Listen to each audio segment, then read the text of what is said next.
We all know there are a lot of ways that you can join two boards together. You can have the strength of a mortise and tenon joint or a dado joint or the beauty of a dovetail or a finger joint.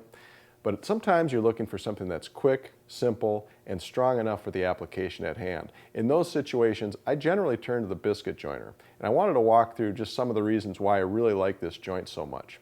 First of all, it's quick and simple. Nothing beats biscuit joinery when you want a quick, easy way to put two boards together. You simply mill slots in the mating pieces, insert biscuits and glue, tap the piece together, and you've got a joint that's going to hold up for most woodworking applications. The other thing that I like about biscuit joinery is you get this nice bit of wiggle room while the glue is setting up so that you can really dial in that joint exactly how you want it at glue up time. I wanted to show you just some of the application and the versatility of this tool as well by just walking you through a couple of example joints. So on this cabinet that I put together, you've got on the bottom where I attach the base to the side member of the cabinet, used a reinforced butt joint with biscuits, which give a little bit of strength and alignment to that joint. On the top of the carcass, I used biscuits to reinforce a miter joint. Miter joints can be very tricky to glue together and clamp and get that nice alignment. Biscuits make that go really quickly and simple.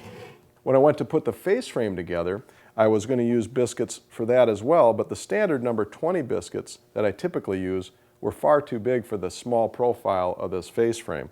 So what I did instead was use mini biscuits. As you can see, much smaller in size than the number 20 biscuits, but plenty of holding power to keep this face frame together and give me the alignment that I want until I permanently attach that to the carcass of the cabinet. Okay, then when I went to attach the face frame to the carcass, I went back to the full-size biscuit, used the number 20 to attach the face frame to the carcass, giving nice, strong holding power, also giving me a nice aid in alignment as I glued that together. There are many other applications for biscuit joinery as well. As an example, sometimes I use biscuit joinery as a lightweight substitute for mortise and tenon joinery, for lightweight tables and so forth. You can also use biscuit joinery to aid in alignment when you're attaching your edge banding to shelving for cabinet construction.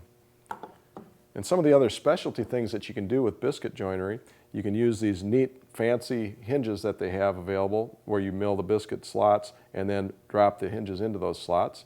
You can also use these clamping biscuits, which is a glueless tap-in connection for corner joints.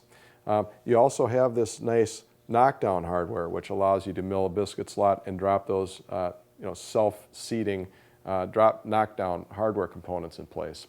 So the key about biscuit joiner for me is the flexibility and versatility. A great, quick, simple way to put together a joint that's strong enough for most woodworking applications.